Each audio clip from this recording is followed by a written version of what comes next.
Isang batang 11 taong gulang na tinatawag na tahanan ang mga kalye ng syudad ay nakatagpo ng mga titulo ng ari-arian ng isang mayamang individual. Nang ipahayag niya ang kanyang mga nais kapalit nito, napaiyak ang mayamang lalaki.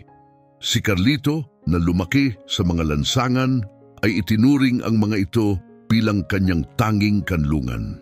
Iniwan siya ng kanyang mga magulang na nalulong sa kanilang sariling laban sa adiksyon at kahirapan, kaya kinailangan niyang alagaan ang kanyang sarili mula pa noong siya'y sanggol.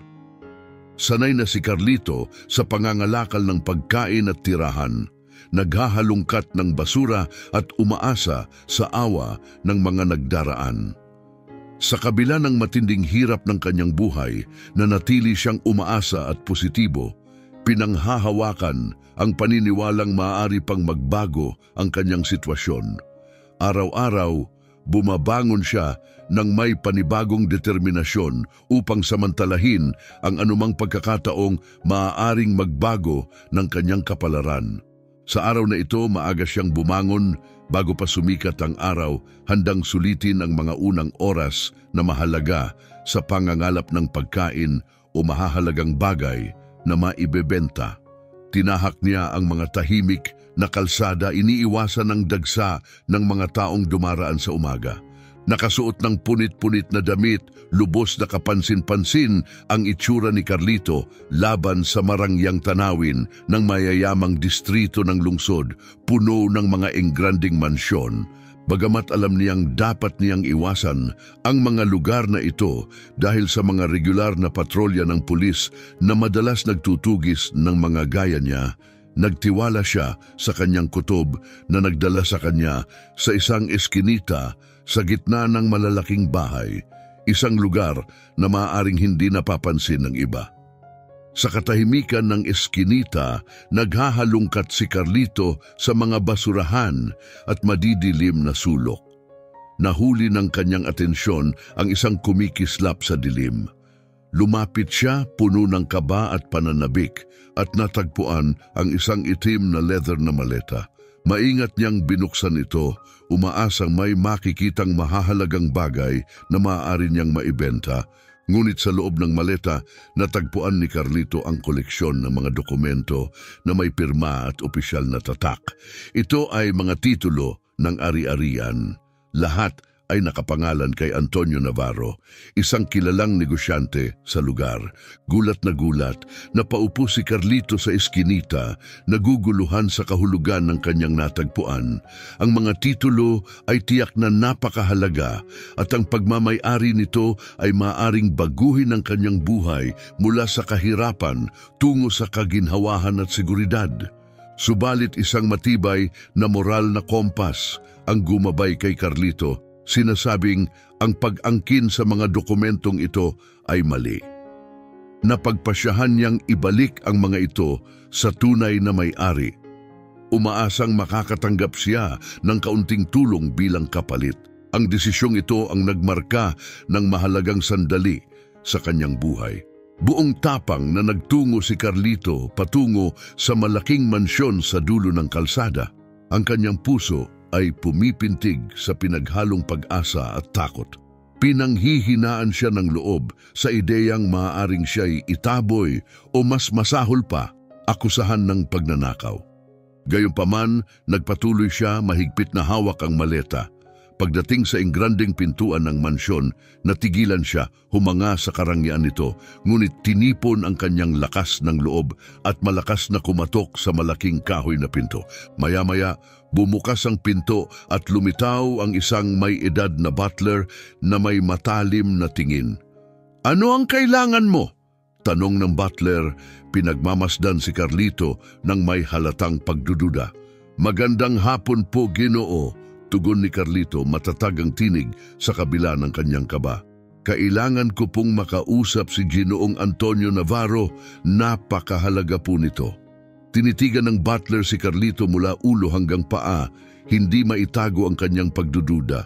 "Tungkol saan ito?" tanong ng butler.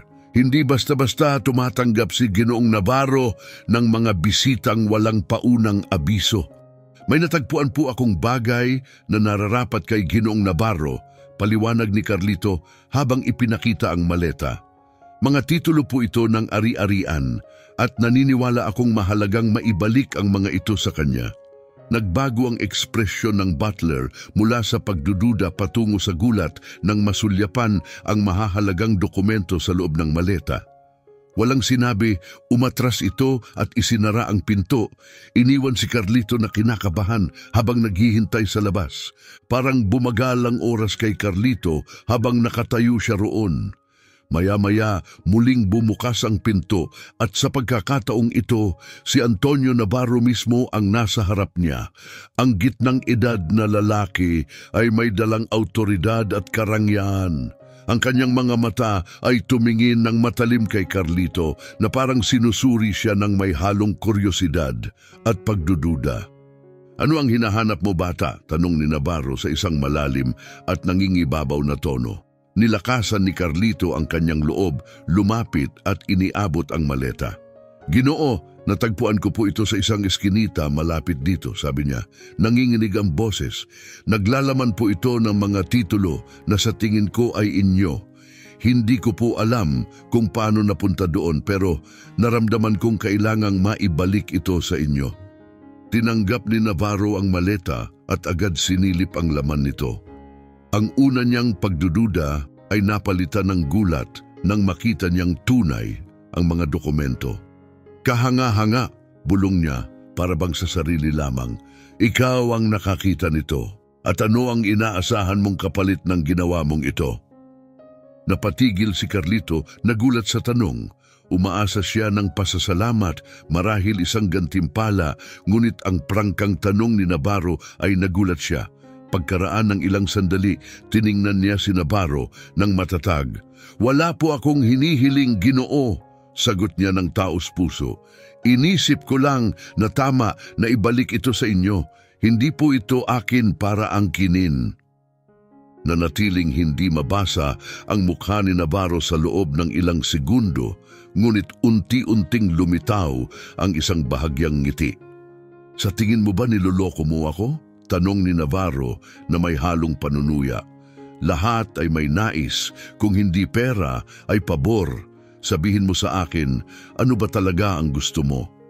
Nanginginig si Carlito sa bigat ng tingin ni Navarro, ngunit nanatiling matatag. Wala po talaga akong hinihinging kapalit, ulit niya. Gusto ko lang pong maibalik sa inyo ang dapat nasa inyo. Muling sinuri ni Navarro si Carlito, tila hinahanap ang anumang bahid ng kasinungalingan. Pagkaraan ng ilang sandali, lumambot ang kanyang mga mata at napalitan ng bahagyang pagkamangha ang pagdududa. Kakaiba ka, bata, aniya. Bihira akong makakita ng ganitong katapatan at kawalang pag-iimbot sa panahon ngayon. Nakaramdam si Carlito ng ginhawa na pagtanto niyang naniniwala si Navarro sa kanyang layunin. Ngunit nang maalala niya ang araw-araw na hirap ng kanyang buhay, nakita niya ang pagkakataong humingi ng tulong. Ginoo, nagsimula siya ng may pag-aalinlangan. Dahil na ibalik ko po ang inyong mga dokumento, maaari po ba ninyo akong matulungan kahit papaano? Tumaas ang kilay ni Navarro, tila nagtataka sa hiling ng bata. Tulungan ka? Ano ba ang hinihiling mo? Tanong niya. Kinagat ni Carlito ang kanyang labi at tumingin sa sahig. Nabubuhay po ako sa kalye at madalas pong mahirap makahanap ng pagkain at ligtas na matutuluyan. Mahinang paliwanag niya. Kahit anong tulong po gaya ng kaunting pera o trabaho ay napakalaking bagay na sa akin. Nanatiling tahimik si Navarro, ang kanyang tingin ay nakatuon kay Carlito, hindi mabasa. Pagkaraan ng ilang saglit, nagsalita siya sa mas mahinahong tono. Kahanga-hanga ang iyong katapatan, sabi niya. Marami ang magsasamantala sa ganitong sitwasyon, pero pinili mong gawin ang tama. Nagningning ang mga mata ni Carlito sa kaunting pag-asa. Ibig sabihin po ba ay tutulungan ninyo ako? Tanong niya ng may pag-aalinlangan. Tinitigan siya ni Navarro ng ilang sandali bago dahan-dahang umiling. Paumanhin, pero hindi ko magagawa iyon, sagot niya, at biglang nawala ang pag-asa ni Carlito. Hindi ko maibigay sa iyo ang pera o trabaho. Nauunawaan ko ang iyong sitwasyon, pero hindi ko kayang tulungan ang bawat batang nangangailangan. Nakaduko ang ulo ni Carlito sa pagkadismaya. Dapat alam ko na hindi ako dapat umasang matulungan ng isang taong mayaman at makapangyarihan tulad niyo. Bulong niya, pilit nilalabanan ang mga luha. Ngunit nagpatuloy si Navarro dahilan upang muling tumingala si Carlito. Ngunit, sabi niya sa mas mainit na tono, maaari kitang tulungan sa ibang paraan. Tumingin si Carlito sa kanya nang may pag-aalinlangan, hindi sigurado kung ano ang aasahan. Paano? Tanong niya. May kaunting pag-asa na bumabalik sa kanyang tinig. Lumambot ang ekspresyon ni Navarro habang siya'y tumabi at itinuro ang direksyon ng mansyon. Halika, alok niya. Maaari kitang bigyan ng mainit na pagkain at ligtas na matutuluyan ngayong gabi. Iyon na ang pinakamaitutulong ko bilang pasasalamat sa iyo.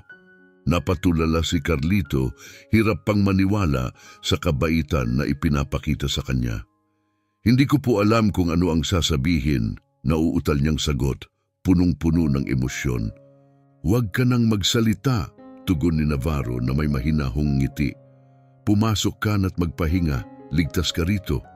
Bagamat hindi pa rin makapaniwala, dahan-dahang tumango si Carlito at sinundan si Navarro papasok sa mansyon, tinatahak ang mundo ng karangyaan na dati abot tanaw lang sa kanyang panaginip.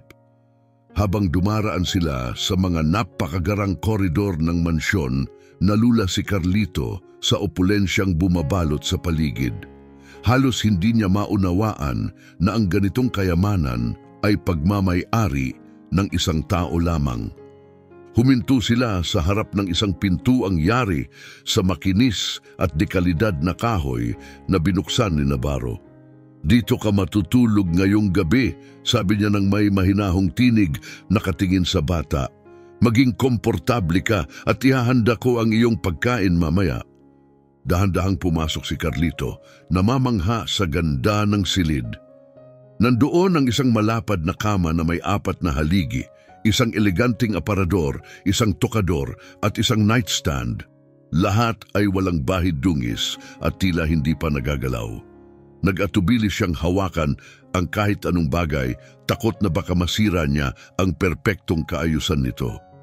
Maraming salamat po, Ginoo Navarro, bulong ni Carlito, hindi alam kung ano pa ang sasabihin. Tawagin mo na lang akong Antonio, sagot ng lalaki na may mainit ng ngiti. Hindi mo kailangang magpasalamat. Ibinigay mo sa akin ang isang napakahalagang bagay. Ang pag-alok ng kanlungan sa iyo ay pinakamaliit na magagawa ko. Tumango si Carlito, puno ng pasasalamat at paghanga sa kabutihang dulot ng kanyang katapatan. Bago umalis, idinagdag ni Antonio, kung may kailangan ka, sabihin mo lang, nasa kusina lang ako. Nang maiwan ng mag-isa, dahan-dahang naupo si Carlito sa gilid ng kama, patuloy na iniisip ang kanyang hindi inaasahang swerte. Tinitigan niya ang bawat detalye ng silid. Isang antas ng kaginhawahan na ni minsan ay hindi niya naranasan. Dahan-dahan siyang humiga sa kama, ramdam ang lambot nito na labis na naiiba sa malamig at matigas na semento kung saan siya madalas natutulog. Binalot siya ng kapayapaan at ginhawa, isang pakiramdam na matagal na niyang hindi naranasan. Sa kanyang pagidlip, sinubukan niyang isipin ang isang mas maliwanag at naiibang kinabukasan, isang pag-asang hatid ng hindi inaasahang pagkakataon. Pagkagising kinabukasan, napuno si Carlito ng kakaibang pakiramdam ng kaginhawahan, isang bagay na pamilyar ngunit napakabihirang mangyari. Sanay siya sa matigas na semento at manipis na tela na nagbibigay lamang ng kaunting init. Ngunit heto siya ngayon, nakahiga sa malambot na kama na tila isang panaginip. Pagdilat ng kanyang mga mata, muli siyang binalot ng karangyaan ng silid. Bawat detalye ay nagpapaalala sa kanya na hindi ito panaginip kundi realidad. Nang maalala niya ang mga pangyayari noong nakaraang araw, bumalik sa kanya ang pakiramdam ng pangangailangan. Naaalala niya ang kanyang maswerteng pagkakatagpo sa mga dokumentong naibalik niya kay Antonio Navarro, ang mayamang tagapagmana ng mga papeles na sa halip na parusahan siya ay nagbigay sa kanya ng pagkain at matutuluyan bilang gantimpala. Punong-puno ng pasasalamat at panibagong pag-asa, tumalon si Carlito mula sa kama. Sabik siyang samantalahin ang pagkakataong ito para sa mas magandang buhay, malayo sa walang tigil na pakikibaka ng kanyang nakaraan. Buo ang kanyang layunin, tinungo niya ang pinto, handang ipahayag muli ang kanyang pasasalamat kay Navarro. Pagbukas niya ng pinto, sinalubong siya ng isang maringgal na butler na ang ekspresyon ay pinaghalo ang kuryosidad at gulat. "Magandang umaga, Ginoo," sabi ng butler sa isang malalim at magiliw na tono. "Ipinag-utos ni Ginoo Navarro na dalhin kita sa silid kainan kapag ikaw ay handa na." Medyo nahihiya, ngunit nagpapasalamat, tumango si Carlito. "Maraming salamat po, handa na po ako," magalang niyang sagot. Sumunod siya sa butler pababa ng engrandeng pasilyo, patuloy na namamangha sa kagandahan ng bawat sulok ng mansyon. Iniisip niya ang marangyang pamumuhay ng kanyang host na tila mula sa ibang mundo. Pagdating nila sa isang malaking pintuang yari sa kahoy, binuksan ito ng butler at bumungad ang isang silid kainan na mas magarbo pa kaysa sa ibang bahagi ng mansyon. Ang mahabang mesa na gawa sa mahogany ay kumikislap sa sinag ng araw na pumapasok sa malalaking bintana, dahilan upang maramdaman ni Carlito na hindi siya bagay sa ganoong kaluhuan. Nandoon na si Antonio Navarro, nakaupo sa dulo ng mesa na may hawak na tasa ng kape. Pagkakita kay Carlito, ngumiti ito ng maluwag at itinuro siyang lumapit. "Magandang umaga, bata," bati ni Antonio. "Mukhang maayos ang iyong tulog. Halika, samahan mo ako rito."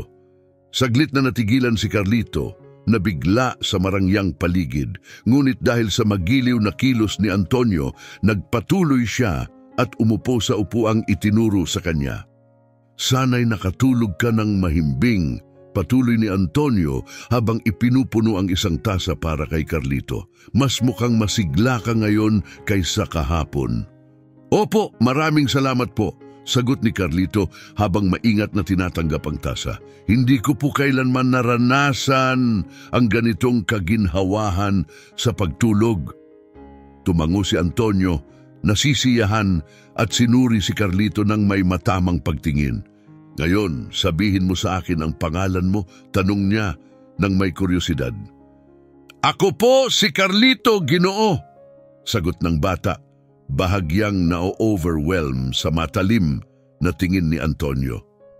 "Kinagagalak kitang makilala, Carlito," sagot ni Antonio na may ngiti. "Ilang taon ka na?" "11 taon po ako, Ginoo," sagot ni Carlito. Ang boses niya ay halos lumulutang sa napakalawak na silid. Ang ekspresyon ni Antonio ay naging seryoso at ang kanyang tinig ay may halong pag-aalala. "Maaari mo bang sabihin sa akin kung paano ka napunta sa kalye?" tanong niya ng maingat. Nanigas si Carlito, nag-aalinlangan kung ibabahagi niya ang kanyang nakaraan. Palagi niyang tinatago ang kanyang kwento, takot sa kung anong maaaring mangyari kung isisiwalat niya ito. Iniwan po ako ng mga magulang ko nung bata pa ako," mahina niyang sabi. "Simula noon, ako na lang po mag-isa." Lumitaw sa mukha ni Antonio ang lungkot at awa. Walang batang dapat dumaan sa ganitong hirap, malungkot niyang sambit. Sinubukan ni Carlito na pag-aanin ang usapan sa isang mahinang ngiti. "Nakasanayan ko na po," sagot niya. "Pero kahapon, nang makita ko ang mga dokumento niyo, naisip ko na baka matulungan niyo po ako." Tahimik na tinitigan siya ni Antonio, tila malalim na nag-iisip. Pagkaraan ng ilang sandali, yumuko siya at itinukod ang mga siko sa mesa, tumitig ng tuwiran kay Carlito. Ano ba talaga ang gusto mo, Carlito? Tanong niya ng taos-puso. Ano ang inaasahan mong makuha mula sa pagbabalik mo ng mga dokumentong iyon? Nagulat si Carlito sa tanong at nawala ang kanyang kumpiyansa. Naramdaman niya na tila nagdududa pa rin si Antonio sa kanyang mga layunin. Wala po akong gustong kapalit, Ginoo, sabi niya ng buong katapatan.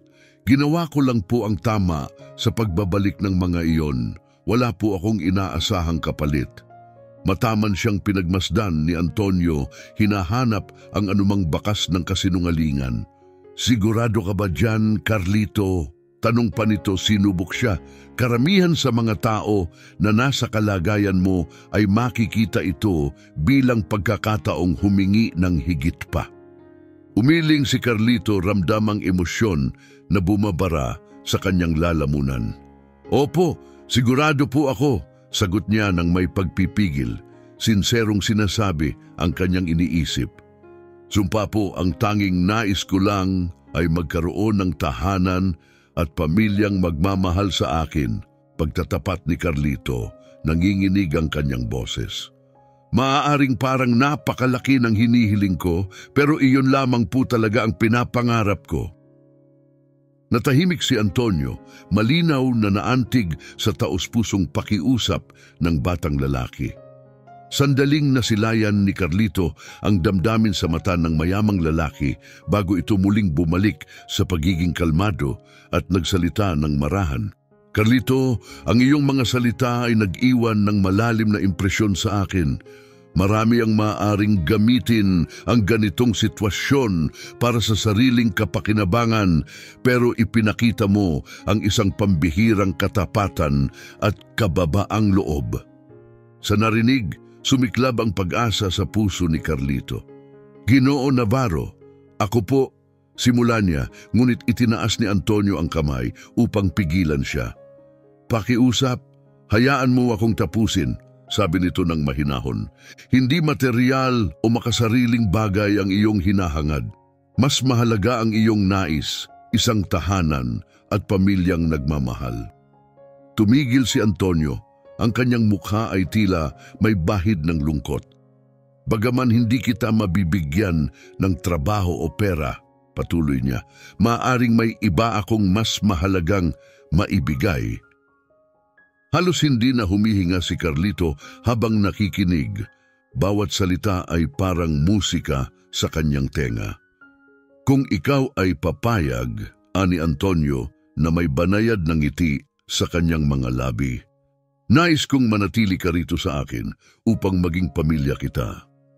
Nabigla si Carlito. Pwede bang totoo ito na si Antonio Navarro, isang lalaking mayaman at makapangyarihan, ay tunay na nag-aalok na maging kanyang pamilya? Kayo, seryoso po ba kayo? Naitanong niya. Nanlalaki ang mga mata sa pagkamangha. Oo, seryoso ako, tugon ni Antonio ng may katiyakan.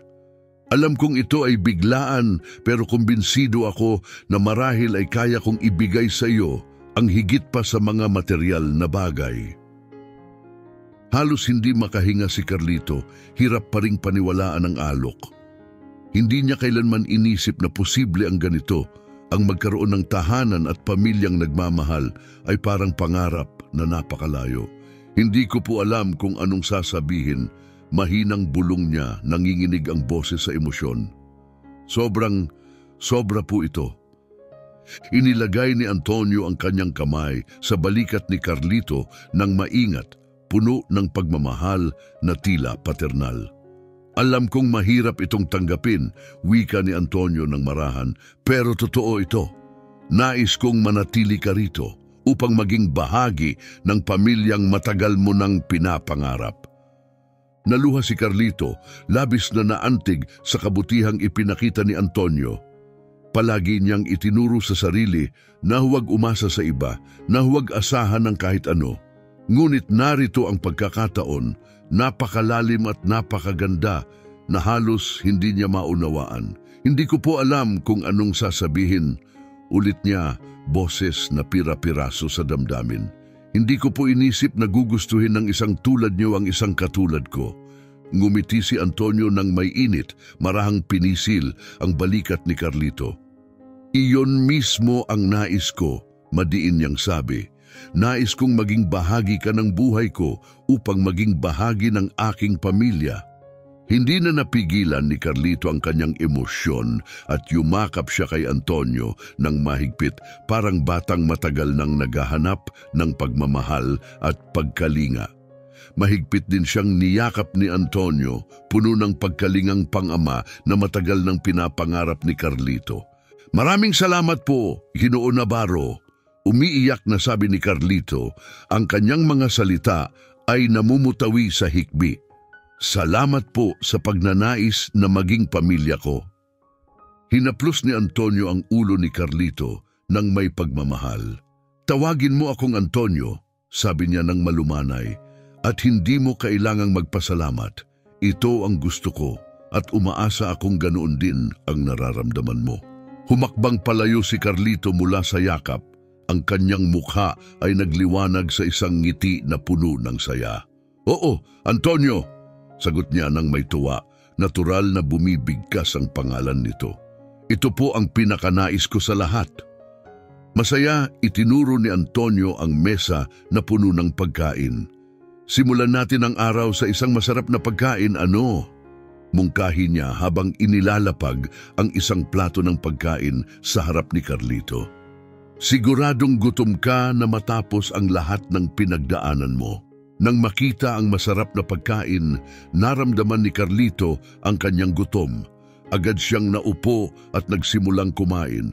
Sa unang pagkakataon, naramdaman niya ang ginhawa ng isang tahanan, puno ng init, seguridad at pagmamahal. Habang kumakain sila, patuloy na kinausap ni Antonio si Carlito na nagpakita ng tunay na interes sa kanyang buhay, mga pangarap at iniisip. Maya-maya, naging seryoso ang mukha ni Antonio. Carlito, nakapag-aral ka na ba? Tanong nito. Ibinaling ni Carlito ang kanyang tingin sa sahig, tila nahihiya. Hindi pa po, Ginoo. Mahinang sagot niya. Hindi po ako nagkaroon ng pagkakataon. Tumango si Antonio, ang kanyang mukha ay puno ng determinasyon. Magbabago na iyan, madiin niyang sinabi. Nais kong pumasok ka sa paaralan at matutunan ang lahat ng iyong makakaya. Mahalagang magkaroon ka ng mga oportunidad na hindi ko naranasan noong nasa edad mo ako.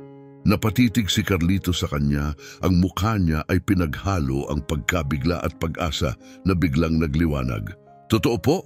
Tanong niya, ang tinig ay may halong hindi makapaniwala. Ibig niyo pong sabihin, makakapag-aral ako? Oo, syempre, pagtitiyak ni Antonio na may kasamang ngiting nakakapagpalakas ng loob. Natahimik si Carlito, punong-puno ng pasasalamat sa labis na kabutihang ipinakita ni Antonio.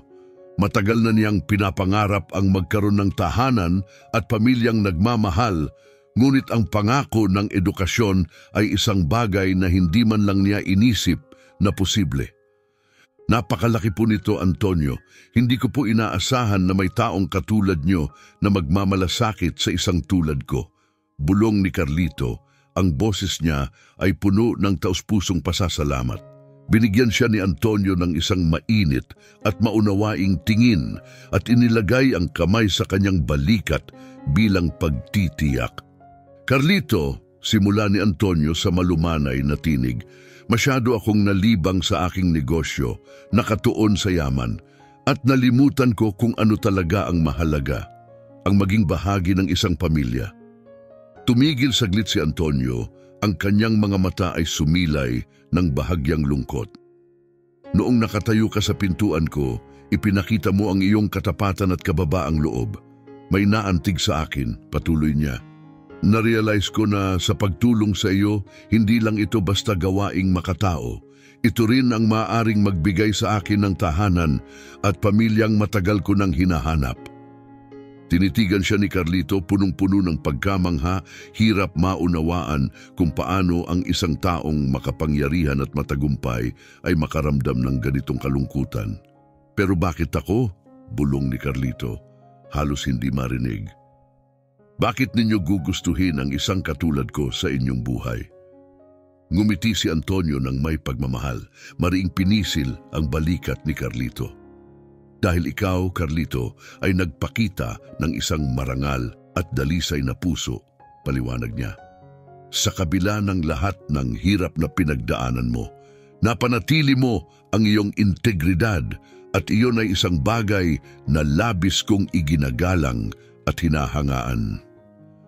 Nagsimulang bumuo ang mga luha sa mata ni Carlito, labis na naantig sa mga mabubuting salita, mga salitang hindi niya kailanman narinig na sinasabi sa kanya noon. Ginoo Navarro, simula niya ngunit agad siyang tinama. Antonio, malumanay na sabi ni Antonio, hindi mo kailangang magpasalamat. Ang binibigay mo sa akin ay higit pa sa inaakala mo. Binibigyan mo ako ng pagkakataong tuparin din ang pangarap ko. Ngumiti si Antonio ng kalmado at mahigpit na hinawakan ang kamay ni Carlito. Hindi mo na kailangang magpasalamat, Carlito, pagtitiyak niya. Hayaan mo lang akong maging bahagi ng buhay mo tulad ng magiging bahagi ka ng akin.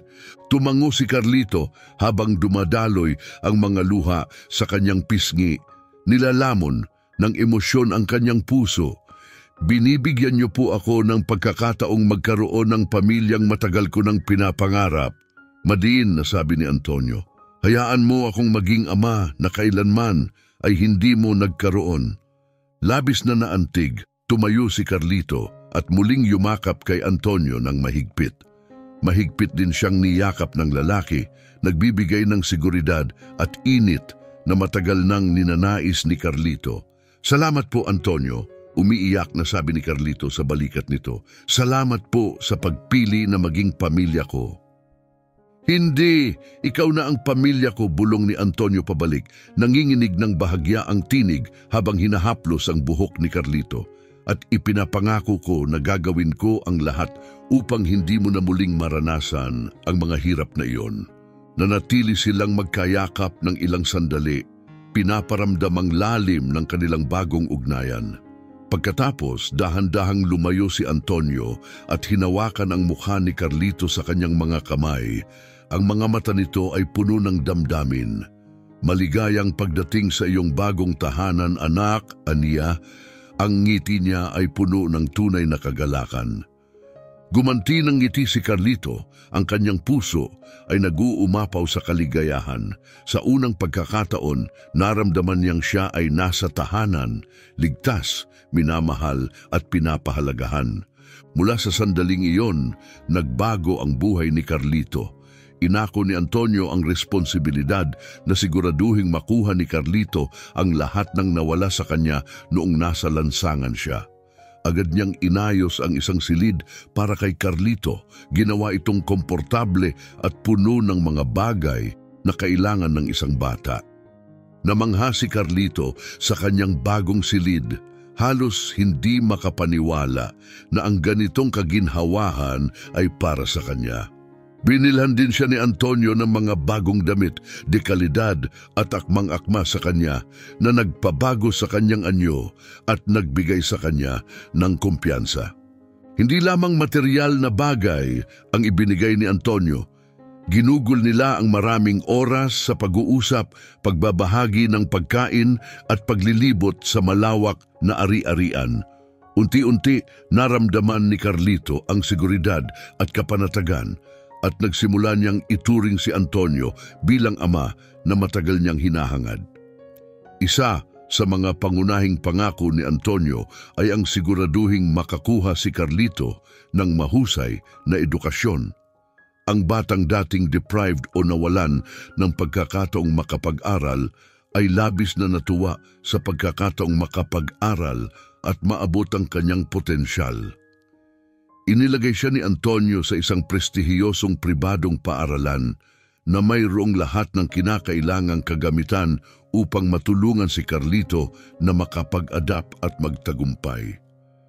Sa simula, naramdaman ni Carlito ang pangamba sa pagpasok sa isang paaralan kung saan halos lahat ng kanyang mga kamag-aral ay mula sa mayayamang pamilya. Subalit dahil sa matatag na suporta ni Antonio, unti-unti siyang nagkaroon ng kumpiyansa sa sarili at kalaunan ay naging isang natatanging estudyante. Napansin agad ng kanyang mga guro ang kanyang dedikasyon at talino, kaya't siya ay naging isang huwarang mag-aaral na labis na ikinatuwa at ipinagmamalaki ni Antonio. Bukod sa akademya, ipinakilala rin ni Antonio si Carlito sa mga makabuluhang karanasang pangkultura. Dinala niya ito sa mga museo, konsyerto at mga kilalang pook sa lungsod na layuning iparanas kay Carlito ang isang mas malawak na pananaw sa mundo. Isang bagay na dati ay tila imposible para sa kanya. Bawat bagong karanasan ay nagpalawak ng kanyang pangunawa at nagpalalim ng kanyang pagpapahalaga sa sining at kasaysayan na lalong nagpalaya sa kanya mula sa mga anino ng kanyang nakaraan. Gayunpaman, ang pinaka-iniingatang aspeto ng kanyang bagong buhay ay ang malalim at mapagmahal na relasyon na nabuo sa pagitan niya at ni Antonio. Ang dating mayamang lalaki ay unti-unting naging isang huwarang ama, nagbibigay kay Carlito ng walang kapantay na pagmamahal at kalinga na matagal niyang kinasasabikan. Ginugol nila ang masasayang hapon ng magkasama, puno ng mga pag-uusap, tawanan at mga sandaling kapwa nilang tinatamasa. Buong puso namang tinanggap ni Carlito ang bagong relasyong ito, unti-unting tinatanggal ang takot at pagdududa na dati niyang kinailangan upang mabuhay sa lansangan. Sa paglipas ng panahon, natutunan niyang magtiwala at magbukas ng damdamin kay Antonio na itinuring na niyang ama. Isang tahimik na gabi, habang nagpapahinga sila sa harap ng nagliliyab na fireplace, natagpuan ni Carlito ang lakas ng loob upang ipahayag ang isang matagal ng nais.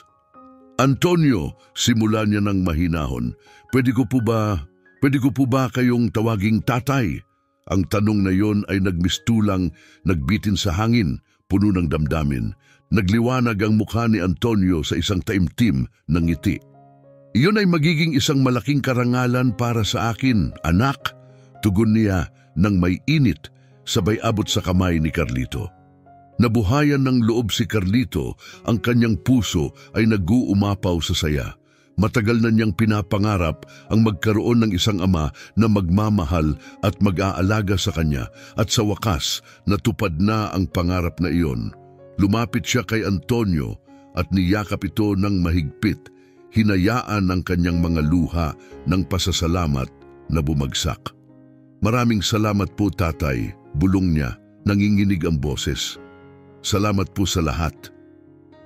Ginantihan ni Antonio ang yakap, maingat na hinahaplos ang buhok ni Carlito.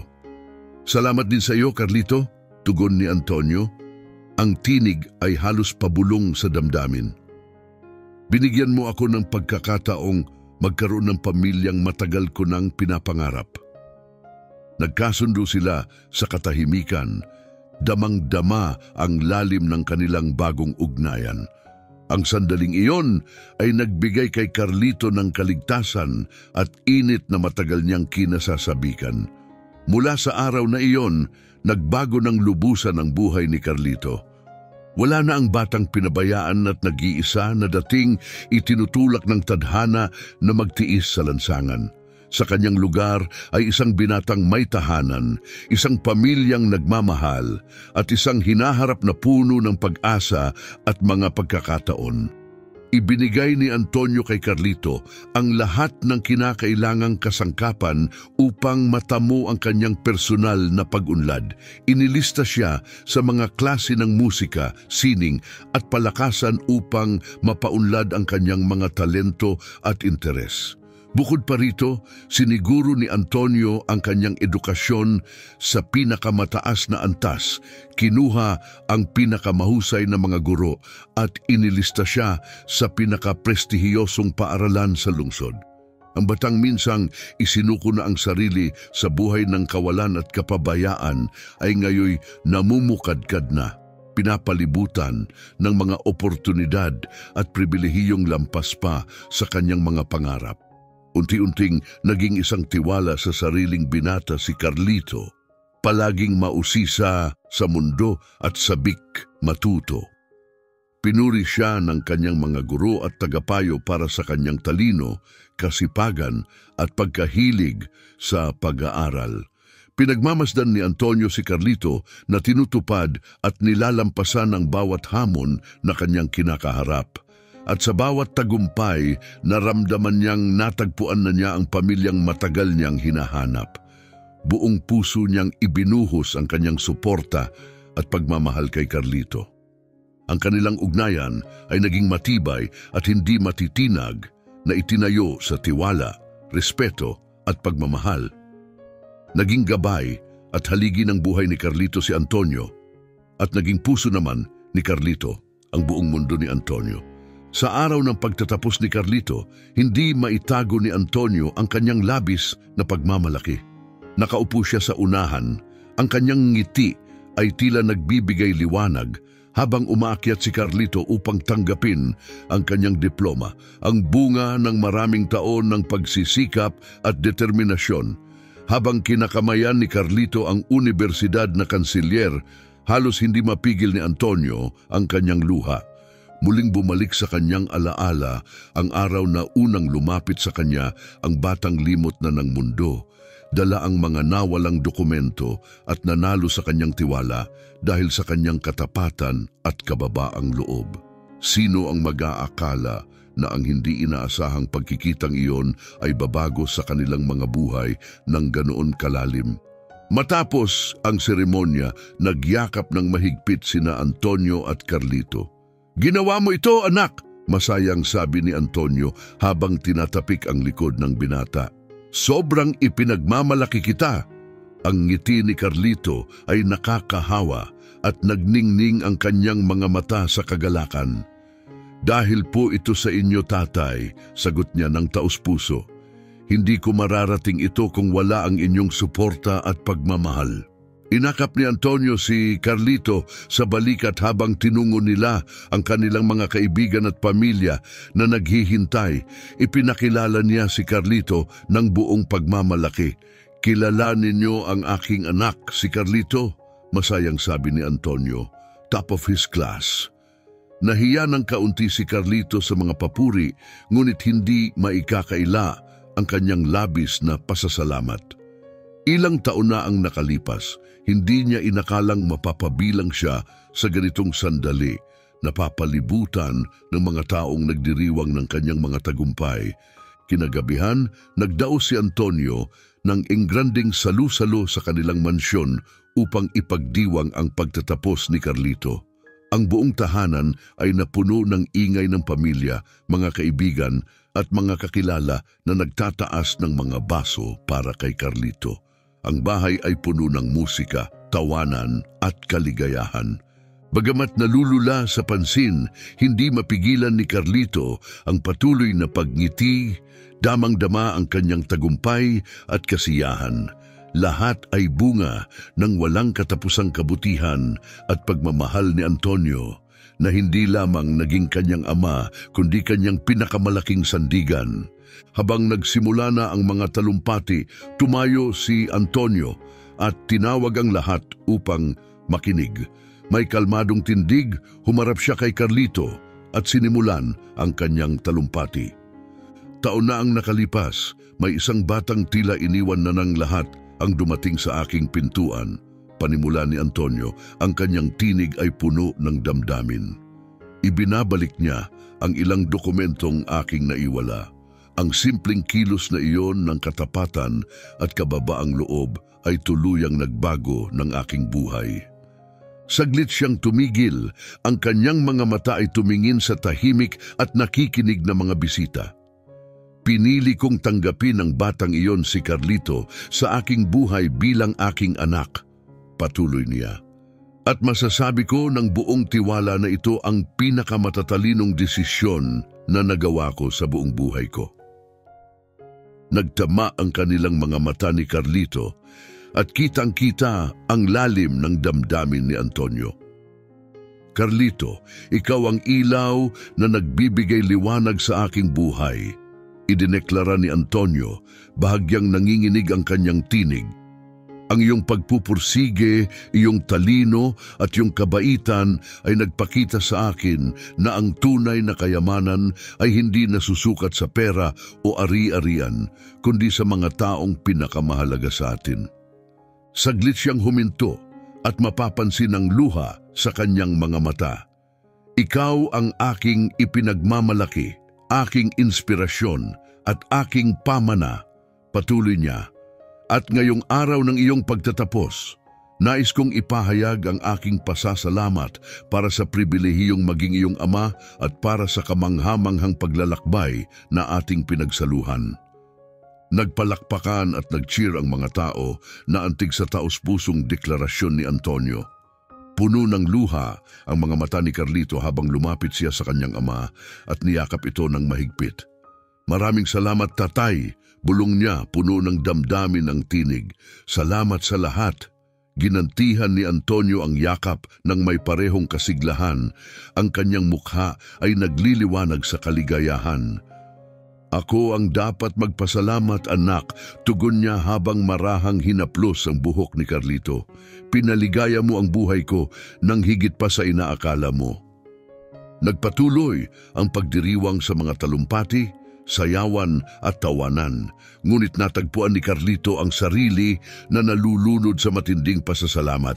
Hindi niya kailanman inisip na ang kanyang buhay ay mapupuno ng ganitong pagmamahal at pagpapahalaga. Nang humupa ang kasiyahan at ang mga bisita ay unti-unting nag-uwian, naiwan sina Antonio at Carlito na magkasama, ninanamnam ang tahimik na gabi. Tatay, basag ni Carlito sa katahimikan, pwede ko po bang itanong ang isang bagay? Ngumiti si Antonio ng may pag-udyok.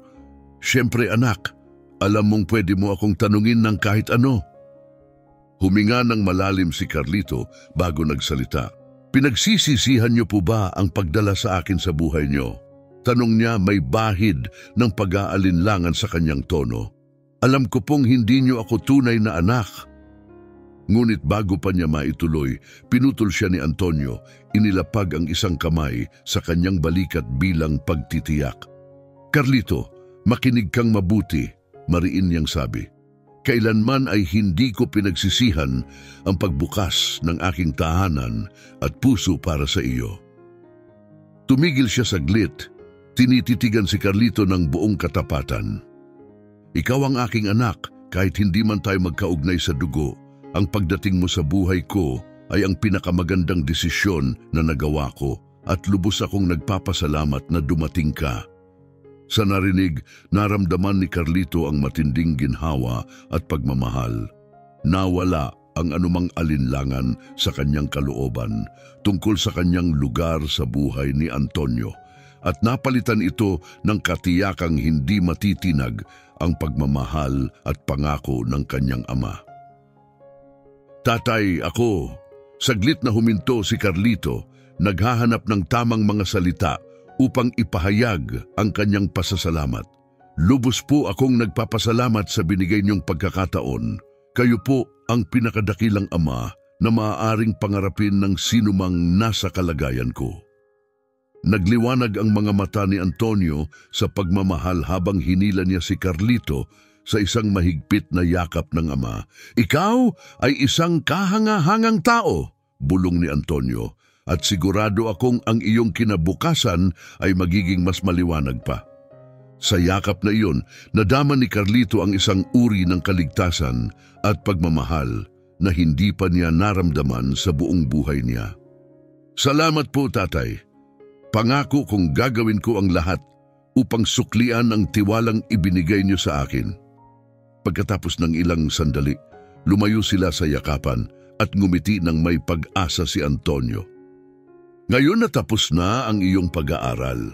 Ano ang plano mo? Mayroon ka bang gustong gawin? Tanong niya ng may tunay na interes. Humarap si Carlito sa kanya, ang ekspresyon ay puno ng determinasyon. Oo, mayroon po, sagot niya ng may katiyakan. Matagal ko na po itong pinag-iisipan at sa tingin ko po ay natagpuan ko na ang aking tunay na layunin. Maingat na nakinig si Antonio, sabik malaman ang ambisyon ng kanyang anak. Ang layunin ko po ay pumasok sa larangan ng philanthropy at social work, ibinahagi ni Carlito. Nais ko pong gamitin ang aking edukasyon at mga oportunidad na ibinigay sa akin upang matulungan ang mga batang dumaan sa parehong hirap na naranasan ko. Lumawak ang ngiti ni Antonio sa kanyang mukha, puno ng pagmamalaki. "Napakaganda niyan, Carlito," sabi niya, sabay pisil sa balikat ng binata. "Palagi kang nagkaroon ng puso ng isang tunay na pilantropo." Tumango si Carlito na sabik na ibahagi ang kanyang pangarap. "Plano ko pong magtatag ng isang foundation na nakatuon sa pagtulong sa mga batang kapuspalad at kabataan," paliwanag niya. "Gusto kong bigyan sila ng parehong pagkakataon na ibinigay niyo po sa akin upang magkaroon sila ng mas maliwanag na kinabukasan." Tinitigan siya ni Antonio ng may malalim na pagmamalaki at paghanga. "Buong puso kitang susuportahan upang maisakatuparan ang pangitain mong ito," pagtitiyak niya. "At nais kong maging aktibong bahagi ng proyektong ito." Tumingala si Carlito, nagliliwanag ang mukha sa gulat at tuwa. "Totoo po ba, tatay?" tanong niya. Nakangiti. "Oo, walang duda," mariing tugon ni Antonio, puno ng paniniwala. "Magkasama nating babaguhin ang buhay ng maraming kabataang nangangailangan ng parehong pagkakataon na natanggap mo." Sa labis na tuwa, muling niyakap ni Carlito ang kanyang ama. Ang puso niya ay nag-uumapaw sa saya. "Salamat po, tatay," bulong niya. "Salamat sa tiwala niyo sa akin at sa pagsuporta sa aking mga pangarap." Ginantihan ni Antonio ang yakap, marahang tinapik ang likod ni Carlito. "Ikaw ang katuparan ng aking pangarap, Carlito," sagot ni Antonio, puno ng damdamin ng boses. "At magkasama nating pagtutulungan upang pagandahin ang mundo." Sa mga sumunod na buwan, buong puso nilang itinaguyod ang kanilang dakilang adhikain. Itinatag nila ang Carlito Foundation, isang charitable organization na naglalayong magbigay ng komprehensibong suporta sa mga batang dumaranas ng kahirapan at pagsubok. Gamit ang malawak na karanasan at yaman ni Antonio, siya ang namahala sa mga aspetong administratibo at pampinansyal upang tiyakin ang katatagan ng foundation. Samantala, inialay naman ni Carlito ang kanyang dedikasyon sa pagbuo ng mga scholarship programs, mga community center at mga training workshop.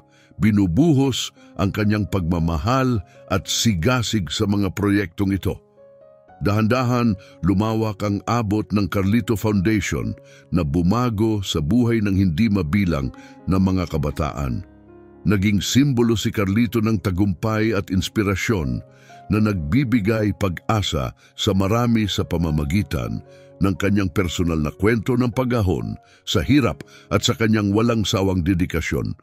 Bagamat hindi laging nasa harapan, mahalagang bahagi si Antonio sa tagumpay ng foundation, tahimik na sinusuportahan si Carlito at buong pagmamalaking pinagmamasdan ang paglago ng kanyang ampon tungo sa pagiging isang iginagalang na pinuno. Ang kanilang pinagsamang pagsisikap ay nagbunga ng isang makapangyarihang samahan na nagpalawak ng impluwensya ng foundation. Sa paglipas ng panahon, ang Carlito Foundation ay kinilala bilang isang nangungunang charitable organization sa lungsod. Nakamit ni Carlito at Antonio ang maraming parangal at papuri sa kanilang mga kontribusyon. Subalit higit pa sa mga parangal, ang tunay na kagalakan para sa kanila ay ang makita ang pagbabago sa buhay ng mga kabataang kanilang tinulungan. Ang masaksihan ang pag-angat ng mga kabataang ito at ang kanilang paghubog ng mas maliwanag na kinabukasan ay naging pinakamalaking gantimpala ni Antonio at Carlito. Sa isa sa taunang mga gala ng foundation, tumayo si Carlito sa harap ng audience upang magbigay ng talumpati. Ilang taon na ang nakalipas, isang tao ang nagbigay sa akin ng isang oportunidad na tuluyang nagbago ng aking buhay. Panimula ni Carlito habang maingat siyang pinagmamasdan ni Antonio. Tinanggap niya ako sa kanyang tahanan at ibinigay ang pamilyang matagal kong hinahanap. Huminto saglit si Carlito, napansin ang emosyon sa mukha ng kanyang ama. Ang kabutihan at pagmamahal ng taong ito ang nagbigay sa akin ng lakas upang tuparin ang aking mga pangarap at maging kung sino ako ngayon. Patuloy ni Carlito, puno ng damdamin ang boses. Ngayon, kasama ang aking ama, pribilehiyo naming ibigay ang parehong pagkakataon sa iba. Nagpalakpakan ng buong sigla ang mga tao na antig sa kanyang mga salita. Ang aming misyon ay magbigay sa mga kabataan sa ating komunidad ng isang lugar na matatawag nilang tahanan, isang sistemang sumusuporta tulad ng pamilya, at isang hinaharap na puno ng mga posibilidad. Mariing pahayag ni Carlito. Ang bawat isa sa kanila ay nararapat na magkaroon ng pagkakataong umunlad at maabot ang kanilang pinakamataas na potensyal. Si Antonio, na halatang naantig, ay ngumiti ng may luha ng pagmamalaki mula sa kanyang upuan, lubos na namamangha sa transformasyon ng kanyang anak tungo sa isang maawain at maimpluwensyang pinuno. Matapos tapusin ang kanyang talumpati, sinalubong si Carlito ng isang mahigpit na yakap mula kay Antonio na bumulong, "Sobrang ipinagmamalaki kita, anak. Natupad mo ang isang pangarap na hindi ko man lang naisip para sa aking sarili." Ginantihan ni Carlito ang yakap, ang kanyang mukha ay nagliliwanag sa saya. At nagpapasalamat akong maibahagi ang pangarap na ito kasama ka, tatay. Tugon niya ng taos puso. Magkasama nating binabago ang mundo. Ngumiti si Antonio ng maliwanag, tumango. Oo anak, magkasama nating ipagpapatuloy ang pagbabago sa mundo. Sa mga sumunod na taon, kinilala ang Carlito Foundation bilang isang nangungunang philanthropic entity sa rehiyon. Sa pangunguna ni Carlito at sa matatag na suporta ni Antonio, pinalawak ng foundation ang kanilang saklaw at naabot ang libu-libong kabataan. Nagbigay sila ng mga edukasyonal na oportunidad, tinulungan ang kanilang personal na pagunlad, at nagbigay ng komprehensibong suporta para sa kanilang kabuuang pagangat. Si Carlito ay naging isang iginagalang na pinuno sa larangan ng sosyal na advokasya, hinangaan para sa kanyang makabagong pananaw, hindi matatawarang dedikasyon at matatag na pangako sa kanilang misyon. Si Antonio naman, kahit nasa mas tahimik na papel, ay patuloy na nagbibigay ng mahalagang suporta na naging susi sa paglago at tagumpay ng foundation. Magkasama, binago nila ang napakaraming buhay, nagbigay ng pag-asa, at nagbukas ng mga bagong oportunidad para sa mga kabataang dumaan sa mga hamong katulad ng naranasan ni Carlito. Ang bawat kwento ng tagumpay ng isang bata o kabataan ay nagpatibay sa halaga at epekto ng kanilang mga pagsusumikap. Sana'y nagbigay inspirasyon sa inyo ang kwento ngayong araw, pagtatapos ng tagapagsalaysay.